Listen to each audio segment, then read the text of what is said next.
Jakarta sudah tidak aman lagi. Belanda kembali menyerang Indonesia. Usai proklamasi kemerdekaan, Indonesia terbebas dari penjajah. Dan ternyata tidak. Yang terjadi justru sebaliknya. Bahkan saat itu, ibu kota negara dipindahkan ke Yogyakarta. Suara proklamasi kemerdekaan telah menyebar ke segala penjuru Nusantara. Dan hampir semua kalangan masyarakat Indonesia menyambut dengan sukacita. Kemerdekaan yang diraih negara Indonesia tidak serta-merta langsung terbebas dari penjajah negara asing lagi. Tepatnya pada tanggal 29 September 1945, Belanda memboncengi tentara Sekutu Nika kembali menjajah Indonesia. Kota Jakarta merupakan ibu kota negara Indonesia menjadi tidak aman lagi karena adanya teror dan ancaman dari pasukan Sekutu Nika dan Belanda. Bukan hanya itu, terjadi penculikan dan berbagai wilayah di Jakarta. Situasi di Jakarta pun tidak aman lagi dengan banyaknya intel dan pasukan bersenjata yang berlalu lalang dan pemerintah Indonesia tidak dapat menertibkannya. Keselamatan para pemimpin pun mulai terancam. Sultan Hamengkubuwono IX pun mampu membaca situasi dengan baik. Beliau mengetahui bahwa situasi di Jakarta sudah tidak aman.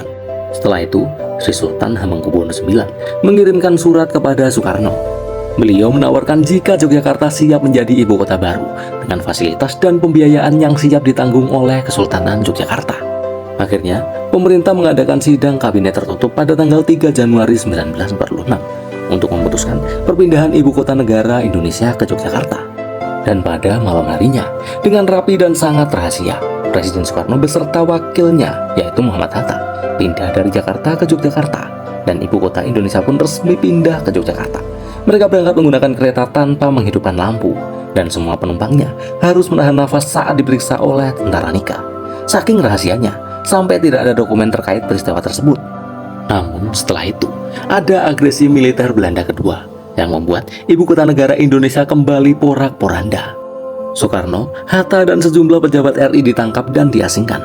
Hal ini membuat ibu kota negara Indonesia yang ada di Yogyakarta kembali berpindah lagi ke Bukit Tinggi, Sumatera Barat, dengan Sarifuddin Prawiranegara sebagai presiden barunya. Bukit Tinggi dipilih dalam sidang kabinet karena terletak di pedalaman yang susah dijangkau musuh, dan wilayah-wilayah di Jawa sudah ditaklukkan oleh Belanda.